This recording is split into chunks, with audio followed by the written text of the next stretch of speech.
Gold, trusted gold buyers. మీరు తాకట్టు పెట్టిన బంగారాన్ని విడిపించి ఈ రోజు ఉన్న మార్కెట్ ధరకు కొనబడను.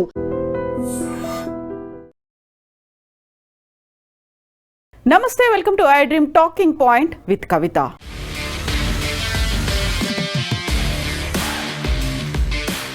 అహ్మదాబాద్ ఎయిర్ ఇండియా ఫ్లైట్ యాక్సిడెంట్కి సంబంధించి ఏఏఐబి రిపోర్ట్ని వెలువడించిన తర్వాత బోల్డ్ అన్ని డౌట్స్ అయితే వస్తున్నాయి. 15 పేజీల ప్రిలిమినరీ రిపోర్ట్లో ఏఐబి రిపోర్ట్ని బేస్ చేసుకొని ఉన్నటువంటి 2 ఇంజన్స్కి ఇంధనం రాకపోవడం వల్ల అక్కడ కట్ ఆఫ్ అయింది, స్విచ్ ఆఫ్ అయ్యాయి బటన్స్ దానివల్లే యాక్సిడెంట్ జరిగింది అనేది ప్రిలిమినరీ రిపోర్ట్ అయితే తేల్చి చెప్పింది. అయితే ఇక్కడే ఏఐబి ఇచ్చినటువంటి ఈ రిపోర్ట్ మీద బోల్డ్ అన్ని డౌట్స్ అయితే వస్తున్నాయి.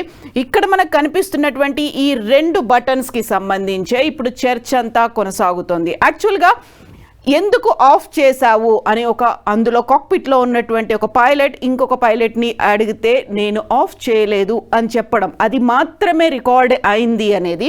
దీంతో పాటుగా ఉన్నటువంటి థ్రస్ట్ లెవెల్ కావచ్చు, ఫ్యూయల్ కంట్రోలింగ్కి సంబంధించినటువంటి వచ్చిన డౌట్స్ అనేవి అక్కడ ఇద్దరు మాట్లాడుకోవడం మనకు కనిపించింది. ఈ 2 ఆన్ మోడ్లో ఉండడం, లేకుంటే ఇది ఆన్ మోడ్లో ఉన్నాయి, కింది కంటే ఆఫ్ మోడ్ అవుతుంది. సో దానికి సంబంధించి బోల్డ్ అన్ని డౌట్స్ అయితే వస్తున్నాయి. ఇక్కడే వినిపిస్తున్నటువంటి ప్రశ్నలు, సందేహాలు కూడా చాలా కీలకంగా కనిపిస్తున్నాయి. ఎందుకంటే ఆ రోజు డ్యూటీలో ఉన్నటువంటి పైలట్లు, ఎయిర్ ఇండియా ఫ్లైట్ని రన్ చేస్తున్నటువంటి 2 పైలట్లకి సంబంధించి కీలకమైనటువంటి ఇన్ఫర్మేషన్ మనకి అందుతోంది. దాన్ని బేస్ చేసుకొని చూసినట్టయితే అహ్మదాబాద్ నుంచి లండన్కు బయలుదేరినటువంటి flight Air India flight AI-171 Boeing Dreamliner 787Bకి సంబంధించి జరిగినటువంటి ఈ దుర్ఘటన టేక్ ఆఫ్ అయినటువంటి కొద్దిసేపటికే విత్ ఇన్ సెకండ్స్లోనే 625 అడుగుల ఎత్తు ఉన్నప్పుడే అది కుప్పకూలిపోయింది. అందులో ప్రయాణిస్తున్నటువంటి 229 మంది ప్రయాణికులతో పాటుగా 12 మంది క్రూ మెంబర్స్, అలాగే కింద మెస్లో ఉన్నటువంటి 19 మంది, మొత్తంగా 260 మంది చనిపోయారు. ఇక్కడ పైలట్లకి సంబంధించి యాక్చువల్గా ఎవరెవరు ఏ డ్యూటీ చేస్తున్నారు, ఆపరేషన్స్ అన్ని కో పైలట్ చేస్తుంటే కమాండ్ ఇన్ కంట్రోల్ పైలట్ చేస్తున్నారు. ఈ ఇద్దరిలోనూ కూడా ఆ ఇద్దరికి సంబంధించి కెప్టెన్ సుమిత్ సబర్వాల్, ఆయన pilot, co pilot Clive Sundar. ఈ ఇద్దరికి కూడా సుమిత్ సబర్వాల్కి 15,638 ఫ్లయింగ్ అవర్స్ ఎక్స్పీరియన్స్ ఉంటే క్లైవ్ సుందర్కి 3,400 గంటల ఫ్లయింగ్ అవర్స్ ఎక్స్పీరియన్స్ ఉంది. ఈ ఇద్దరికి మంచి ఎక్స్పీరియన్స్ ఉంది. ఫ్లయింగ్ అవర్స్తో పాటుగా మంచి నైపుణ్యం అనేది ఉన్నప్పటికీ కూడా ఎందుకని జరిగింది అని వివాదం కొనసాగుతూ ఉన్నప్పుడే ఎయిర్లైన్ పైలట్స్ అసోసియేషన్ ALPA కొన్ని సందేహాలని లేవనెత్తింది. ALPA అనేది భారతదేశంలో ఉన్నటువంటి ఏరోప్లేన్ పైలట్లతో పాటుగా హెలికాప్టర్ పైలట్లు ఆల్మోస్ట్ 800 మంది మెంబర్స్గా ఉన్నటువంటి ALPA ఇంటర్నేషనల్గా ఉన్నటువంటి దాంట్లో సభ్యత్వం కలిగి ఉంది. International Federation of Airline Pilots అసోసియేషన్లో మెంబర్గా ఉంది. అందులో 1,00,000 మందికి పైగా, దాదాపు 100 దేశాల నుంచి 1,00,000 మందికి పైగా పైలట్లు అందులో సభ్యులుగా ఉన్నారు. ఇప్పుడు ALPA లేవనెత్తినటువంటి సందేహాన్ని బట్టి చూస్తే మొత్తంగా AIB ఇచ్చినటువంటి రిపోర్ట్ పైలట్, కో పైలట్ తప్పిదం అన్నట్టుగానే కేవలం వాళ్ళిద్దరూ మాట్లాడుకున్నటువంటి అతి చిన్న సంభాషణ మాత్రమే రికార్డ్ అయింది. ఆ తర్వాత ఏం రికార్డ్ అవ్వలేదు అనే దాంతో పాటుగా అందులో అడ్వకేట్లని, లాయర్లని ఎందుకు ఇన్వాల్వ్ చేయలేదు. AIB రిపోర్ట్ అనేది పారదర్శకంగా లేదు, బయాస్డ్గా ఉంది అనే దాంతో పాటుగా పైలట్లని ఎర్రర్ సైడ్ చూపించేట్టుగా ఉంది అనేటువంటి ఒక వాదన ఉంది. బట్ AIB రిపోర్ట్ ఒక ప్రిలిమినరీ రిపోర్ట్ అని చెప్పినప్పటికీ కూడా కంక్లూజన్స్కి ఎందుకు వస్తున్నారు అనేటువంటి వాదన ALPA చేస్తుంది. ఇదే వాదనని ఇంటర్నేషనల్గా ఉన్నటువంటి ఫెడరేషన్ ఆఫ్ ALPA కూడా అదే మాట చెప్తోంది. ఆల్మోస్ట్ ఇంత ఫ్లయింగ్ అవర్స్ ఎక్స్పీరియన్స్ ఉన్నప్పుడు ఇది ఎందుకు జరిగింది, అక్కడ తప్పిదాన్ని కేవలం వాళ్ళకి అంటగట్టే ప్రయత్నం చేస్తున్నారు. అటు బోయింగ్ డ్రీమ్ లైనర్లతో పాటుగా ఇవన్నీ 1,000 కోట్లు 100 కోట్ల బిజినెస్ ఉన్నటువంటి దాంట్లో PR స్టంట్స్ ఏమైనా జరిగాయా, వీళ్ళిద్దరిని మాత్రమే బ్లేమ్ చేయడం, ఒక బ్లేమ్ గేమ్ స్టార్ట్ అయిందా అనేటువంటి వాదనలు కూడా వినిపిస్తున్నాయి. ఎట్ ద సేమ్ టైం ఇక్కడే వినిపించేటువంటి రెండవ సందేహం, రెండవ ప్రశ్న, ఈ ఎయిర్ ఇండియా ఫ్లైట్కి సంబంధించి ర్యాట్ అనేది ఇన్ ఎక్స్టెండెడ్ పొజిషన్ యాక్చువల్గా వాట్ ఈజ్ ర్యాట్? ఇది సీక్రెట్ వెపన్గా భావిస్తూ ఉంటారు. మోస్ట్ అడ్వాన్స్డ్ జెట్ ఫ్లైట్లలో ఈ ర్యాట్ అనేది ఉంటుంది. ఈ ఎయిర్ ఇండియా ఫ్లైట్కి సంబంధించి చూస్తే తను ఫ్లై చేస్తున్న టైంలో ఏదైనా టెక్నికల్ ఇష్యూ వచ్చింది, ఎమర్జెన్సీ అవసరం ఉంది అనుకున్నప్పుడు ర్యాట్ అనేది ఓపెన్ అవుతుంది. సో ఇక్కడ మనకు చూస్తే ఇక్కడ ర్యాట్ ఓపెన్ అయినటువంటి కండిషన్ కనిపిస్తోంది. అదే మనం క్లోజ్లో చూస్తే ర్యాట్ అనేది ఓపెన్ అయి ఉంది. అలాంటప్పుడు ఎందుకు ప్రమాదం సంభవించింది?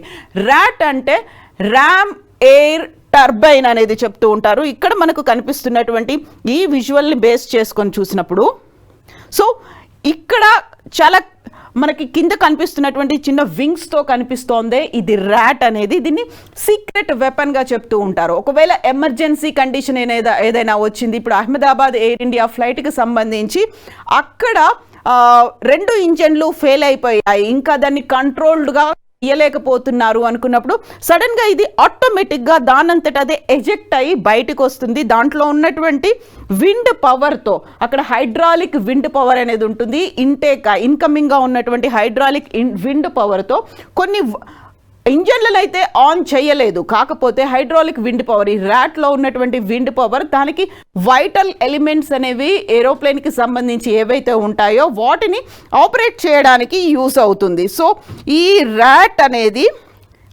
అవసరమైనటువంటి హైడ్రాలిక్ పవర్ని జనరేట్ చేస్తుంది, ఎలక్ట్రిక్ పవర్ని కూడా యూస్ చేసుకోవడానికి ఉపయోగపడుతుంది. అట్ ద సేమ్ టైం ఫ్లైట్కి సంబంధించి ఈ వైటల్ ఎలిమెంట్స్ ఏవైతే ఉన్నాయో బేసిక్ కంట్రోల్స్తో పాటుగా కీ ఇన్స్ట్రుమెంట్స్ అండ్ కమ్యూనికేషన్కి సంబంధించినటువంటి అవసరమైనటువంటి హెల్ప్ని ఈ ర్యాట్ అనేది చేస్తుంది. సో మనకి ఇక్కడ ఎయిర్ ఇండియా ఫ్లైట్కి సంబంధించి ర్యాట్ అనేది అయితే ఓపెన్ అయ్యి ఉంది. ఇక్కడ ర్యాట్ ఎజెక్ట్ అయింది, తన పని తాను చేసుకుంటూ వెళ్ళింది. అంటే ఏఐబి రిపోర్ట్ కూడా చెప్తున్న దాన్ని బట్టి చూస్తే కరెక్ట్గా 2 ఇంజన్లు ఆఫ్ అయిపోయాయి. వితిన్ ఏ సెకండ్లో, ఒకే ఒక్క సెకండ్లో ఒక ఇంజన్ మళ్ళీ రీలోడ్ అవ్వడం స్టార్ట్ అయిపోయింది. రెండో ఇంజన్ మాత్రం ఆపరేట్ చేయకుండా అలాగే స్విచ్ ఆఫ్లో ఉండిపోయింది. అంటే చేయాల్సినటువంటి పనిని అక్కడ పైలట్లైనా చేసి ఉంటారు, లేకుంటే అవసరమైనటువంటి సహాయ సహకారాలని ర్యాట్ అయినా ఇచ్చి ఉంటుంది. సో ఇక్కడ హైడ్రాలిక్ పవర్తో ఇవి ఆపరేట్ చేస్తూ ఉంటాయి. సో కావలసినటువంటి వైటల్ బేసిక్ నీడ్ ఏదైతే ఉందో అప్పటికప్పుడు కమ్యూనికేషన్ అనేది కూడా మేడే కాల్ ఇవ్వడానికి కూడా ప్రధానమైనటువంటి కారణం ర్యాట్ పనిచేయడం వల్లే. సో వ్యూవర్స్కి గుర్తుండే ఉంటుంది, పైలట్ల దగ్గర నుంచి ఏటీసీకి 3 సార్లు మేడే మేడే మేడే అనేటువంటి ఒక వాయిస్ అనేది అయితే వినిపించింది. దానికి ప్రధానమైనటువంటి కారణం ర్యాట్ తన పని తాను చేసుకుంటూ వెళ్ళడమే. అయితే ఈ అతి పెద్దదైనటువంటి విమానాన్ని రక్షించే పని మాత్రం అది చేయలేకపోయింది. ప్రాపర్గా అయితే ఇంజన్ స్విచ్ ఆఫ్ అయిపోయిన తర్వాత మాన్యువల్గా దాన్ని మళ్ళీ ఆన్ చేసే ప్రయత్నాలు ఏవో జరిగి ఉంటాయి. దానికి కావలసినటువంటి అతి చిన్నదైనటువంటి ఒక హెల్ప్ని ర్యాట్ కూడా చేసే ప్రయత్నం మొదలుపెట్టింది. అయినప్పటికీ ర్యాట్ ఉన్నప్పటికీ కూడా తన పని తాను చేస్తూ వెళ్ళినప్పటికీ కూడా అంత తక్కువ లోనే 625 అడుగుల ఎత్తు ఉన్నప్పుడే విమానం ఎలా కూలిపోయింది అనే దాంతో పాటుగా సో ఈ ఉన్నటువంటి ఈ క్వశ్చన్స్ అన్నిటినీ ఏఎల్పిఏ లేవనెత్తుతోంది. సో విమానయాన శాఖ కూడా ఒక కంక్లూషన్కి రావద్దు ఏఐబి ఇచ్చినటువంటి రిపోర్ట్ని బేస్ చేసుకొని అని చెప్పినప్పటికి కూడా మొత్తం అంతా బ్లేమ్ని 2 పైలట్లకే అంటగట్టే ప్రయత్నం ఏమైనా జరుగుతుందా అనే వాదన. సో ఇక్కడే ఇంకొక కీలకమైనటువంటి వాదన కూడా వినిపిస్తోంది. ఫెడరల్ ఏవియేషన్ అడ్మినిస్ట్రేషన్ యుఎస్కి చెందినటువంటి FAA 2018లోనే కొన్ని మార్గదర్శకాలని రిలీజ్ చేసింది. ఇది అతి భారీగా ఉన్నటువంటి జెట్లు కావచ్చు, ఇలాంటి డ్రీమ్ లైనర్లు, బోయింగ్లు, వీటన్నిటిలో కూడా ఈ బటన్స్కి సంబంధించి మనం ఇంతకుముందు మాట్లాడుకున్నట్టుగా ఇంజన్ బటన్స్కి సంబంధించి రెగ్యులర్గా చెక్స్ అనేవి ఉండాలి అనే మాట 2018 నుంచి ప్రతి కంపెనీకి అది పంపిస్తోంది. ఏవియేషన్కి చెందినటువంటి విమానాలను తయారు చేయడంతో పాటుగా విమానయాన రంగంలో ఉపయోగపడుతుంది, ప్రయాణికుల కోసం ఉపయోగపడుతున్నటువంటి ప్రతి ఏరోప్లేన్ కంపెనీకి కూడా FAA 2018 నుంచి పంపిస్తోంది. సో జూన్ 12న యాక్సిడెంట్ జరిగింది అహ్మదాబాద్ ఎయిర్ క్రాఫ్ట్కి. అక్కడ బయలుదేరినటువంటి కొద్ది సెకండ్స్లోనే ఆల్మోస్ట్ 30 సెకండ్లలోనే ఈ ప్రమాదం జరిగింది. కాబట్టి జూన్ 11న కూడా FAA ఇలాంటి కంటిన్యూస్గా చెక్ చేసుకోవాలి అనే ఒక మెసేజ్ని ప్రతి ఏవియేషన్ ఆర్గనైజేషన్కి పంపిస్తూ వస్తోంది. కాబట్టి ఆ మెసేజ్ ఎయిర్ ఇండియాకు కూడా వచ్చింది, రెగ్యులర్గా మీరు బటన్లని చెక్ చేసుకుంటూ ఉండండి అని. సో ఇప్పుడు ఈ ఫ్లైట్కి సంబంధించి 2019లో కూడా అండ్ 2023లో కూడా ఈ బటన్లని రీప్లేస్ కూడా చేశారు. మాన్యువల్గా దాన్ని చెక్ చేసి చూడడంలో భాగంగా బటన్స్ పాతవైపోయాయి అనే ఉద్దేశంతో ఇంజన్స్కి సంబంధించినటువంటి ఈ 2 బటన్లని 2019లో 2023లో కూడా చేంజ్ చేసినప్పటికీ FAA ఇచ్చినటువంటి ఆ కాషన్ని, FAA చెప్పినటువంటి ఒక సజెషన్ని ఎయిర్ ఇండియా పాటించలేదు. ఎందుకంటే అది మ్యాండేటరీ కాదు అనేటువంటి ఒక భావన, మీరు రెగ్యులర్గా చెక్ చేయాలి అనే మాట ఒక చెప్పినప్పటికి కూడా ఎయిర్ ఇండియా దాన్ని ఫాలో అవ్వలేదు. ఒకవేళ అదే కనుక అయ్యి ఉంటే, ఎందుకంటే జూన్ 11నే ఒక మెసేజ్, కంటిన్యూస్గా మెసేజ్లు అనేవి 2018 నుంచి FAA పంపిస్తోంది కాబట్టి 11న కూడా వచ్చాయి కదా. సో 11న కనుక చెక్ చేసి ఉంటే జూన్ 12న ఈ ప్రమాదం జరగకపోయి ఉండేది అనేటువంటి ఇంకొక వాదన కూడా వినిపిస్తోంది. సో అక్కడ అలసత్వం కనిపించిందా, నిర్లక్ష్యం ఉందా, లేకపోతే ఏదైనా ఒత్తిడికి లోనవుతున్నారా? ఎందుకంటే బోయింగ్ అనేది ప్రపంచవ్యాప్తంగా అన్ని దేశాల్లోనూ తన ఎయిర్ క్రాఫ్ట్లని ఉంచింది. At the same time dream liner కంపెనీలు, బోయింగ్లు, ఎయిర్ ఇండియాలు, వీటన్నిటి కూడా టర్న్ ఓవర్స్ కూడా చాలా లక్షలు వేల కోట్లల్లోనే ఉంటాయి. కాబట్టి బ్లేమ్ గేమ్ని ఇద్దరు పైలట్ల మీదనే వేసే ఉద్దేశం ఏదైనా కనిపిస్తుందా? ఇవే అనుమానాలు వ్యక్తం అవుతున్నాయి. సో ర్యాట్ కూడా తన వర్క్ తను చేసుకుంటూ వెళ్ళింది. అది ఎందుకు తన పని తను చేసినప్పటికి కూడా అంత కెపాసిటీతో ఇన్ని టన్నుల విమానాన్ని ఆపలేకపోయిందా, లేకుంటే సరైనటువంటి కమ్యూనికేషన్ని ATC తీసుకోలేదా? ఇవన్నీ డౌట్స్తో పాటుగా పైలట్ల కంటగట్టే ప్రయత్నం చేస్తున్నారా, లేకుంటే FAA ఇచ్చినటువంటి మాన్యువల్ ఏదైతే ఉందో, తన గైడ్ లైన్స్ ఏదైతే ఉందో ఫాలో అవ్వలేదా? సో ఇప్పటికైతే AAIB ప్రమాదం జరిగినటువంటి 30 రోజుల్లోనే నివేదికను సమర్పించాలి కాబట్టి వెబ్సైట్లోనే అయితే 15 పేజీల రిపోర్ట్ని ఉంచింది. బట్ వస్తున్నటువంటి ఈ డౌట్లని బేస్ చేసుకుంటే సో AAIB అయితే 15 పేజీల రిపోర్ట్ని 30 రోజుల్లోపు, ప్రమాదం జరిగిన 30 రోజుల్లోపు ఉంచాలి కాబట్టి వెబ్సైట్లో అయితే ఉంచింది. బట్ ఇక్కడ చెప్తున్న దాని వివరాలని బట్టి అయితే అది పార్షియల్గా ఉంది, పారదర్శకత లోపించింది అనే ఒక మాట. సో AAIB ఏవియేషన్ అకాడమీ అయితే ఒక 5 మందితో దీన్ని ఏర్పాటు చేసింది. దాంట్లో కావలసినటువంటి ఎక్స్పర్ట్స్ ఉన్నారు, ఇంక్లూడింగ్ సైకాలజిస్టుల దగ్గర నుంచి ప్రతి ఒక్కరూ దీంట్లో AAIB రిపోర్ట్కి సంబంధించినటువంటి ప్రిలిమినరీ ఇన్వెస్టిగేషన్లో పాలు పంచుకున్నారు. అయినప్పటికీ కూడా ఉన్నటువంటి సందేహాల్ని తీర్చాల్సినటువంటి అవసరం ఉంది. ప్రమాదం జరిగిన వెంటనే మా అంతటా మేముగా మా దగ్గర ఉన్నటువంటి కొంతమంది ఎక్స్పర్ట్స్ని, టెక్నీషియన్స్ని కూడా మా హెల్ప్ తీసుకోండి అనే మాట మేము చెప్పాము అంటూ aeroplane line pilots association ALPA అయితే చెప్పినప్పటికి కూడా, ఎయిర్లైన్ పైలట్స్ అసోసియేషన్ చెప్పినప్పటికి కూడా ఫాలో అవ్వలేదు అనే మాట ALPA నుంచి వస్తుంది. వాళ్ళు ఇప్పుడు వైమానిక శాఖ మంత్రిని కూడా కలిసే ప్లాన్లో ఉన్నారు. దీనికి తోడు ఇప్పుడు ప్రపంచవ్యాప్తంగా ఉన్నటువంటి ఎయిర్లైన్ పైలట్స్ అసోసియేషన్ కూడా సంఘీభావం ప్రకటించింది.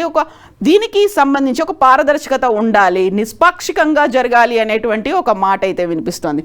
సో ఉన్నటువంటి ఈ 3 కీలకమైనటువంటి క్వశ్చన్స్, ఇది కేవలం ప్రిలిమినరీ రిపోర్ట్ కాబట్టి వచ్చేటువంటి మెయిన్ రిపోర్ట్లో ఆ 3 క్వశ్చన్స్కైనా ఆన్సర్ దొరుకుతుందా అనే దాంతో పాటుగా యాక్చువల్గా నెక్స్ట్ రిపోర్ట్ ఎప్పుడు వస్తుంది? ఎందుకంటే AIB రిపోర్ట్ ప్రమాదం జరిగినటువంటి 30 రోజుల్లో ఇవ్వాలి కాబట్టి AIB రిపోర్ట్ ప్రిలిమినరీ రిపోర్ట్ని అందజేసింది. బట్ ఓవరాల్గా కంక్లూడింగ్ ఫైనల్ రిపోర్ట్ ఎప్పుడు వస్తుంది? అది కూడా ఇంకొక పెద్ద క్వశ్చన్ మార్క్గా ఉంది. సో ఇవన్నీ కూడా బయటి ప్రపంచానికి తెలియకుండానే అలా కాలగర్భంలో కలిసిపోతాయా అనేటువంటి ఒక డౌట్ పైలట్ల దగ్గర నుంచి కూడా వ్యక్తం అవుతుంది. వీటన్నిటికీ కూడా ఒక ఆన్సరబుల్గా ఉండాల్సినటువంటి రిపోర్ట్ అయితే రావాల్సినటువంటి అవసరం ఉంది. అందరూ స్టేక్ హోల్డర్లని ఇన్వాల్వ్ చేసి రిపోర్ట్ని అతి తొందరగా బయట పెట్టాల్సినటువంటి అవసరం అయితే ఉంది అనేది ఇటు పైలట్ల దగ్గర నుంచి అటు అకాడమీల దగ్గర నుంచి వస్తున్నటువంటి ఏకైక అభిప్రాయం. నిజంగా ప్రస్తుతం ఉన్నటువంటి సమాజం దేనికి ప్రయారిటీ ఇస్తుంది? ఆర్థిక సంబంధాల చుట్టూ మాత్రమే తిరుగుతుంది. మళ్ళీ ఎన్నికలంగానే చాలా విరక్తి కలుగుతాం. మంచి అనిపిస్తుంది కదా, లేడీస్ కూడా ఛాలెంజింగ్ జాబ్స్ చేసినప్పుడు చాలా బాగుంటది. ట్రాఫిక్ అసిస్టెంట్స్ గా నియమించిన ట్రాన్స్జెండర్స్ అందరితో సాల్యూట్ చేయించుకుంటున్నారు. ఫుడ్ డెలివరీ ఇవ్వటానికి వెళ్ళినటువంటి డెలివరీ బాయ్ అనిల్ పై కళ్ళ ముందు పెళ్ళండి